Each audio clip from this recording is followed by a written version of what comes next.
everybody. Welcome back to another episode of the Pro Series podcast. This is episode 72, and my guest today is Kristina Lomonaco. She is an interior designer who is based out of New York City, who has recently moved to London. We talked to her about her experience, why the move, and what the future holds for her company. But before we get into the episode, please make sure you like, subscribe, and review this podcast on wherever you listen to this podcast. And now I hope you enjoy episode 72 with Kristina Lomonaco. Thank you, Kristina, for jumping on the Pro Series pod today. I'm excited to talk to you. I know you're in London. Yes, hi. Yes, I'm excited to talk to you because you are having this really cool transition with your company, and you have a very interesting background. And I kind of just want to get into it. And you're in London now, but you started, was it in New York that you started to be a Yeah. designer? Started in New York 5 years ago now. It'll be 5 years next month, which is going to be a huge anniversary. And I think I always said, I'd love to have a business in London as well one day. I don't think 5 years ago I thought it was necessarily possible, but here I am 5 years later. Kickstarted the business in November of this last year. So yeah, it's been a bit of a whirlwind. But yeah, started 5 years ago in New York City. Kind of came about. I was working. I kind of have a weird career path. I didn't always start off in interior design, but I started in like PR, marketing, event world. Okay. I studied architecture and interior design in college. Not even interior design, art and architectural history. But interior design is incorporated in that. And I never thought I would go to architecture school or, a specific interior design school. I just enjoyed it, and I enjoyed art. So when I was looking for a full-time job after college, I ended up in PR. Didn't study public relations, but I ended up in PR. And I believe that I believe you kind of walk through doors as they open for you. And that's kind of what I did. I graduated from university, and I never said, okay, I'm going to be in PR, or I'm going to be in event marketing, or this is what I really enjoy. I kind of just said, okay, these are the things that I'm passionate about. These are the things that excite me. These are the people that I know. Let me kind of leverage and use my network to see where I land. And after college, I took a position, gosh, I can get into this story if you want. I started out as a sales associate at a J. Crew in Rockefeller Center. And from that point, I ended up taking a job at their corporate office as their receptionist, which was so much fun because I got to know everybody in the company. And at this point, I was like 23 or 24 years old. And from there, I kind of grew up and grew within the company. And I ended up being the CEO's executive assistant. And I sort of was there to kind of see different parts and different facets of the company, which was really cool.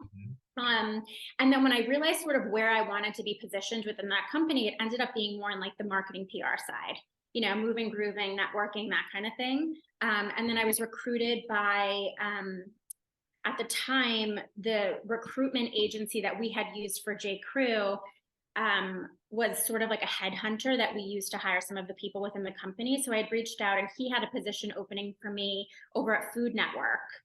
So I took that position over at Food Network as a junior publicist, not really knowing much about the PR world outside of what I heard and saw within the executive office of the CEO of J. Crew.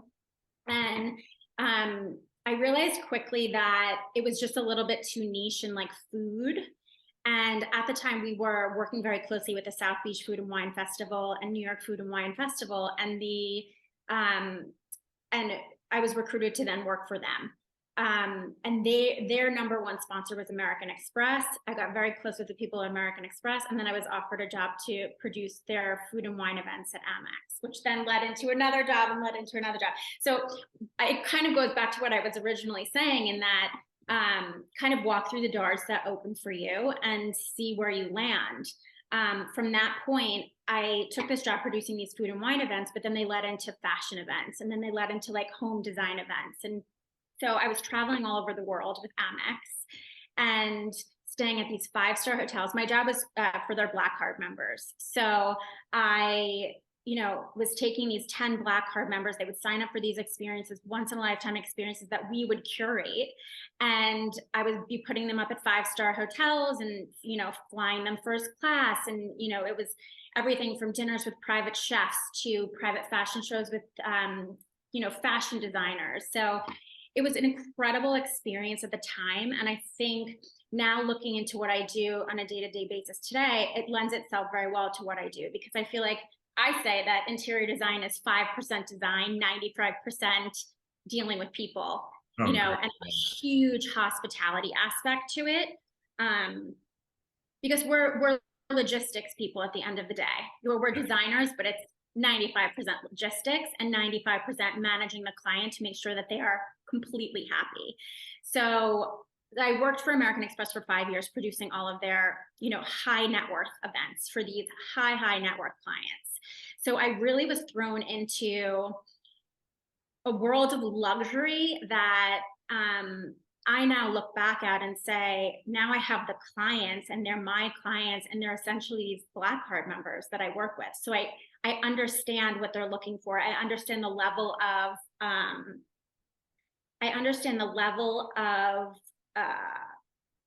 what is the word that I'm trying to say?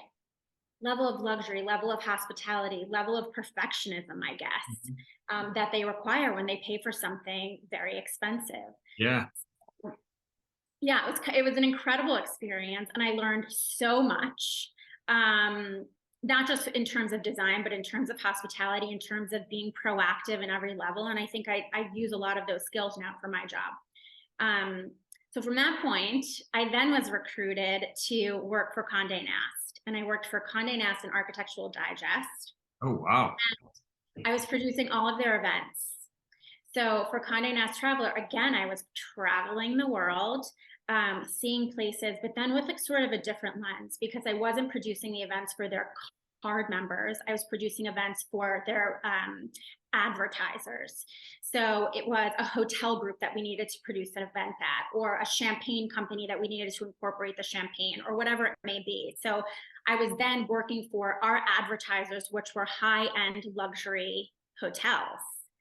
Think of who would advertise in a Condé Nast Traveler magazine. So I was then getting to see the world again through this lens of interior design, luxury, and it opened my eyes to, oh my gosh, this is the world I want to be in. I don't know if I want to produce events anymore. I really want to design the spaces that I'm traveling to on a weekly, monthly basis.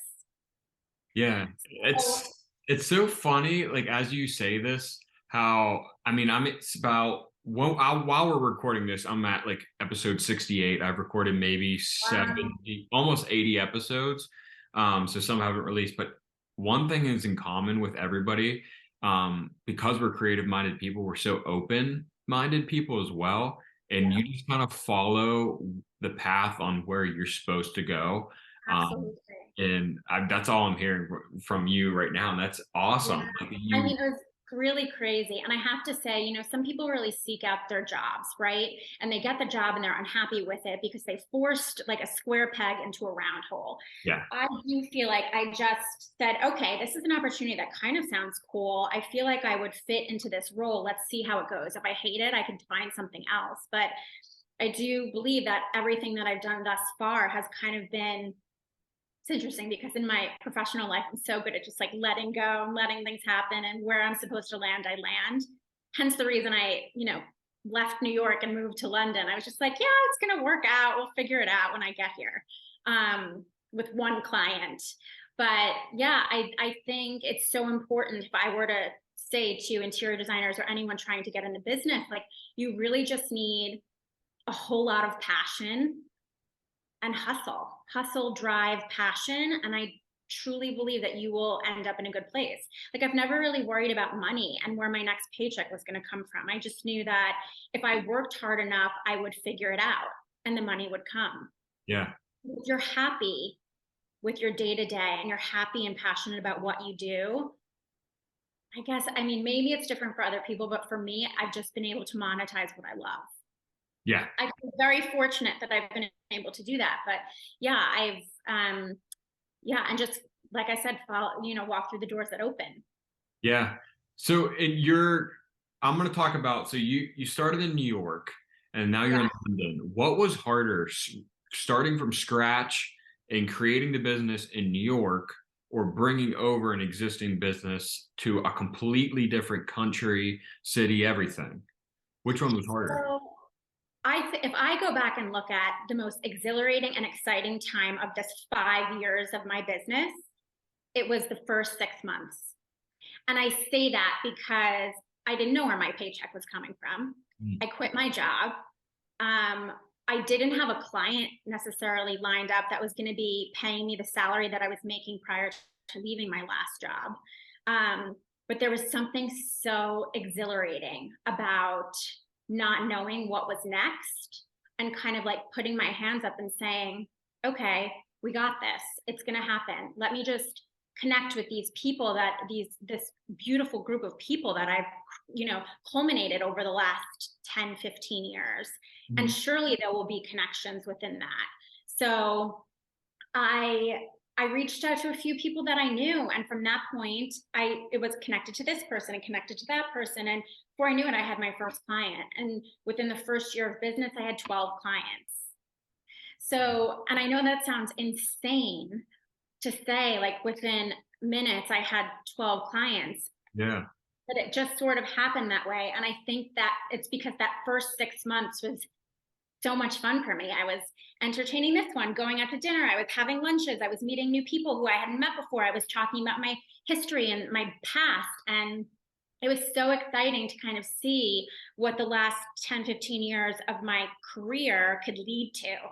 Yeah. So now that I'm in London, I wouldn't necessarily harder or easier. I feel so exhilarated right now and so excited for what the future will hold, because I'm reminded of what that feeling was back in 2018 when I first started, and I didn't have my first paycheck coming in. I had savings in the bank to, you know, hold me over for a little bit. But there's something about that drive that you need to tap into and the hustle that you need to tap into that, over the 5 years, there's certainly been hustle and drive, obviously, and there's been a ton of creativity and meeting new people. Um, but I missed that like marketing PR aspect, because it has been so easy over the last 10 years to get, or 5 years to get clients. So now I'm here in a new city and I don't have the Rolodex of people that I had in New York. Yeah. And but already, like in my first 2 months here, I've met so many incredible people, and the pieces of the puzzle seem to already be coming together. So we already have our first project in Holland Park, which came out of nowhere. I have friends of friends that are connecting with other people in the real estate industry. It's sort of snowballing. And like I said earlier, when you know you're meant to do something and you have passion for it, it leads you. It really leads you in a very bizarre way, but it does. Absolutely. That's so cool. So when you why was London the spot to move to? Was that a previous destination you had with one of your previous jobs? No, not at all. No. I've always had an affinity for London. I traveled to London for my first time back in 2014, I want to say, Okay. and it was a last minute trip. And there was something about the city and the pomp and circumstance of the city, the sophistication, the chivalry. There was just something about it where I said, "Oh my gosh, my design and my style." And at that point, when I first came to London, I didn't even have my design firm. I was working for Condé Nast Traveler magazine. It was a work trip. And I was connected. When you go to a place and you don't even need to use a Google map to find your way around, Yeah. I felt that way here. I felt like I didn't need to look at a map. I just sort of knew what it was. A bizarre feeling being here. And I fell in love with the city from day one.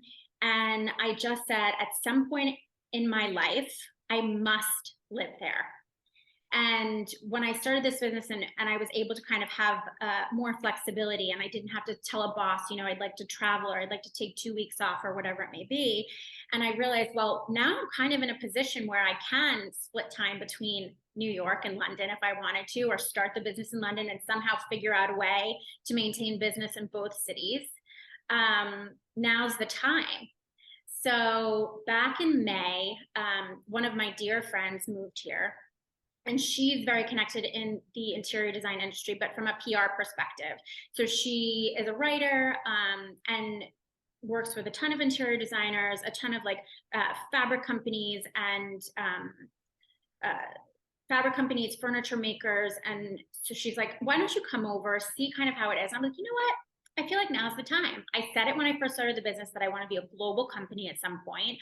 What's stopping me? Outside of my family, I'm very, very close with my family, and they're all based in New York City. And that was the number one thing. Like, I'm definitely going to miss them. Oh yeah. I've already seen them. They were here for 2 weeks over the holidays. I'm going back next month. And I did say prior to starting the business here that I want to somehow create a flow where I'm back and forth every 6 weeks or so. So we have clients in New York. So I'm going back in 6 weeks for a photo shoot, for an installation, to see friends and family. And I do feel like at some point, though, I want to kind of get into a balance where I'm there for 2 weeks, then 6 weeks, then 2 weeks. I'm going to try to make it work. We'll see. But Yeah. going back to, just fall into the flow, I want to fall into the flow and see if I can make it happen. Okay. So what's the dream? Like, what's the future hold within the company? Like, what do you see, where do you see yourself in your company in 5 years? Um, Definitely trying to get back into the hospitality aspect. Okay. Not working for a hotel, not working for a restaurant, but designing one. I think because I have so many years of experience working in the hospitality industry from an event marketing PR perspective, it will translate really well because I've seen what I love. I've seen what hotels, the high-end hotels from the smaller boutique hotels. And I do believe that I could do something incredible with some sort of small boutique hotel somewhere around the world. Yeah. So I think that's where I see my next step. And, there's something so different about designing for a specific person's home versus designing for multiple people. And I think that's really what I want to do next is, instead of designing for someone specifically, one or two people or family to enjoy, I want thousands, if not millions of people to enjoy. And I think that's how you kind of get the scale, is working on a hotel or restaurant. I walk into a restaurant, and when I walk in, I'm looking at the light fixtures, I'm looking at the floor, I'm looking at the finishes on their countertops, I'm looking at the utensils, the cutlery. And there's so much to look at in a restaurant that I am enamored with. And the curation of pieces is so different from curating pieces for someone's home. Oh yeah. And yeah, I really just, my next phase is really creating a space for multiple people to enjoy. Yeah, and it allows you to, it's a whole nother side of design because you're not, when you're doing residential, you're pigeonholed to the client's design taste, which is totally fine. But like when you go into the commercial and like the even retail world, you're designing for the mass. You're kind of showing off. You're allowed to be a little bit more bold, Yeah. which sounds amazing.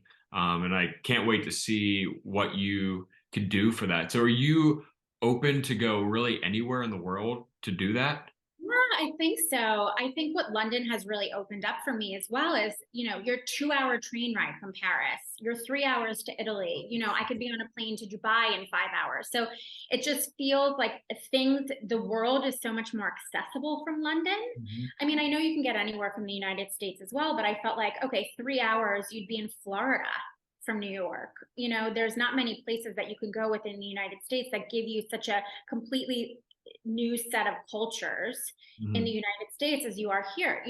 So 2 hours from here, they're speaking a completely different language. There's different architecture in the buildings, and it seems like a completely vast different world.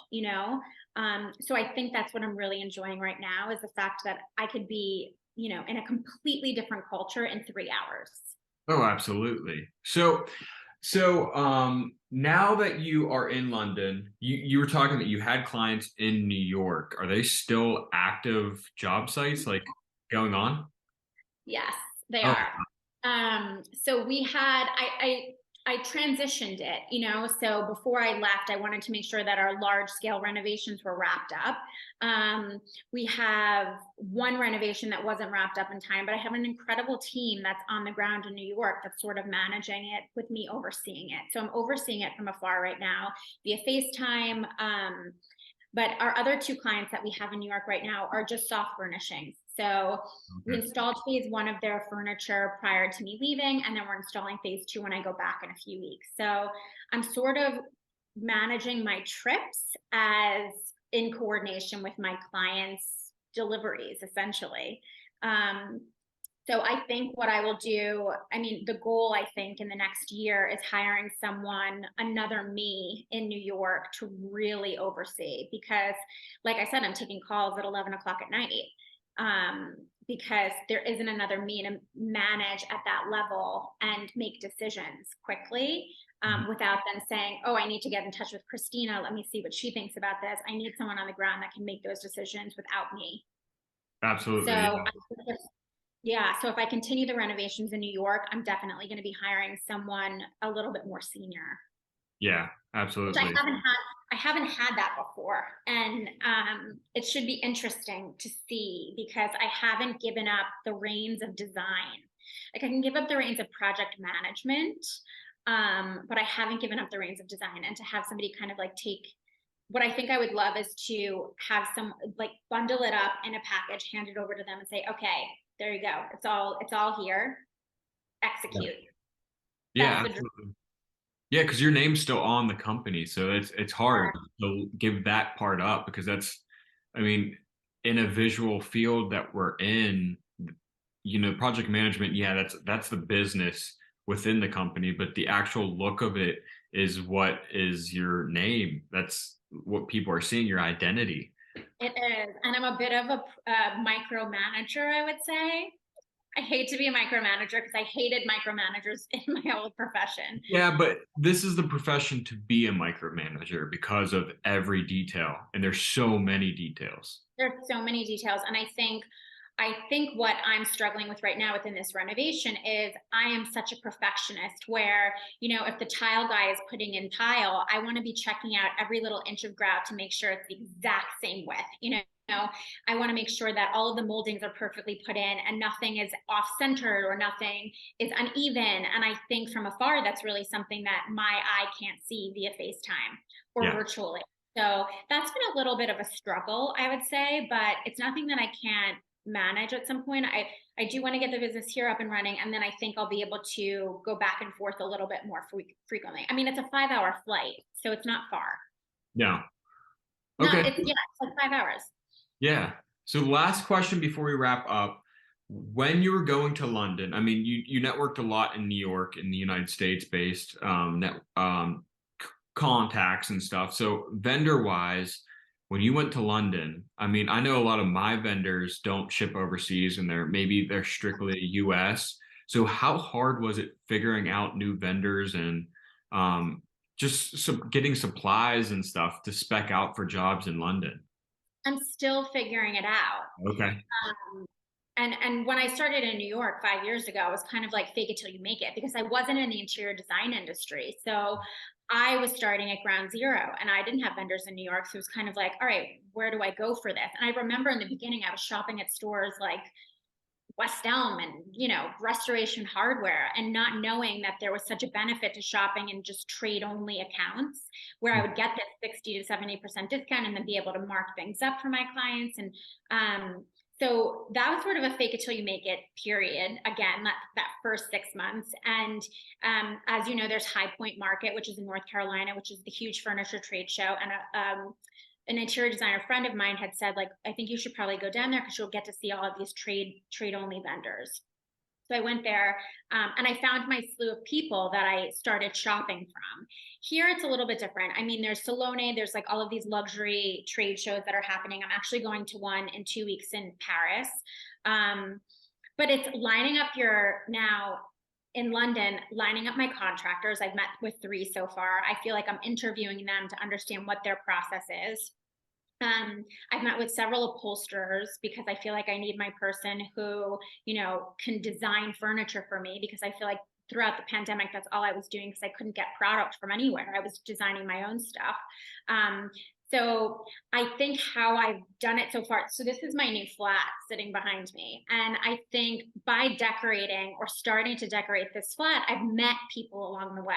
So I've figured out some of the vendors. I've done I'm a huge vintage shopper. Okay. Um, so First Dibs is still a huge resource for me, but now I have all of these insane vintage markets at my fingertips. The incredible vintage market in Paris. It's 2 hours away now. I'll go there. I'll source a ton of pieces from there. It's also where I get incredible inspiration from. But in terms of just like my furniture vendors, I do shop a lot of vintage, so I don't feel like that's going to be a huge issue. I got this insane coffee table from ordered it from eBay. I mean, you have to be a little bit, and I'm finding like a ton of stuff from these different markets, and it's been so much fun doing it that way instead of like going to a specific store where they have like a very specific aesthetic and finding like, oh, I'm going to pick this piece and that piece because I love it. It's like finding the diamond in the rough and the one of a kind piece that the clients will then say, oh my gosh, how lucky am I to have this piece that no one else has? That's the designer that I want to be and the designer that I think I am. Absolutely. Does London have organizations like they do in the US, like NKBA or ASID or IIDA? No, I don't think so. Okay. Because I'm gonna say that'd be an easy like way to start building connections and stuff. But Yeah, I think though, I'm not part of any of those associations in New York either. And oh, I okay. think the reason why is because I am not a formally trained interior designer. Because I have this crazy career prior to me starting this business, I'm not formally trained. Hmm. And I think there is a little bit of a stigma with someone coming in who doesn't have the Parsons degree or, School of Interior Design degree and just, getting all of these clients. So, Yeah, unfortunately, there is that stigma. I know I'm a big part of NKBA, and I know that is not the case. Like, there's members that are just people that just drop their business and just create a business, not with a interior design background. So, I mean, I think because it's strictly interior designers for kitchens and bathrooms. got it. Um, so I think, I mean, that's probably the most open-minded organization I know of. Yeah. Um, but I don't think they have anything like overseas or anything. I'll have to look into that. I think I've been doing a really great job of just networking with some of the like big real estate brokers out here, which is how we got our first client. And just I talk to everyone. Yeah. This is such a crazy story, but I have a meeting that I was shopping for I was shopping for a vacuum and like think of like the Best Buy of London, right? Okay. And in crazy Kristina fashion, I was literally trying out every vacuum in the store because I had ordered 3 or 4 vacuums here for the flat and none of them were working. I had to return them and I'm like, I'm just not dealing with this anymore. So I go to the Best Buy of London, which is called Curry's. And I start chatting with the sales associate and he thinks I'm hysterical. I'm like moving the rug around the store and like trying to find dirt to pour on the rug to like see which one had the best suction. And I mean, I was crazy. And he's like, what do you do for a living that you're just so, type A? And I Yeah. said, I'm an interior designer. And I spent like an hour with this guy. And I said, I'm an interior designer and kind of got into what I do. And he said, well, my other job is I'm a project, not a project manager, but a property manager for some of these beautiful homes nearby you in Kensington. And if you're an interior designer, I have several clients that might be interested in your services. Long story short, he has a client that's just about to buy a $20 million townhouse steps away from my flat. And we have a meeting next week. So I think that's just another testament to talking to everyone, being friendly to everyone. You never know who you're going to meet. Be excited, be passionate. When he asked me what I did, I wasn't just like brushing him off. I really was excited to share that I'm an interior designer and I just moved to a new country. And, I don't know what my next move is, but I know that it's going to be something incredible. And here we are. And I have a huge, huge new business meeting next week lined up because I befriended the sales associate who was selling me a vacuum. Absolutely. So yeah, one thing I've learned from this episode and from you is networking is key, and not just networking at business events, but like networking just in life. oh my gosh, I hate a business event where there's 20 interior designers or 20 new. I don't thrive in those scenarios. Maybe I would thrive in the scenarios, but it just feels like cold, hard pitching as opposed to connecting. And I think I thrive off of connecting with people as opposed to selling myself. Mhm. Because it becomes more of an organic conversation that you have. I agree. Yeah, it's a lot more personable. Yeah, exactly. Yeah.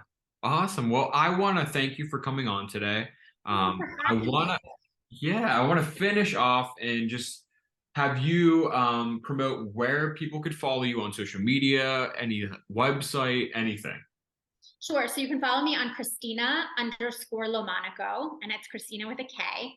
And then my website is www.kristinalomonaco.com. Super Perfect. easy. My first and last name. Awesome. Well, Christina, thank you so much for hopping on, and let's definitely stay connected. Yes, of course. Thank you.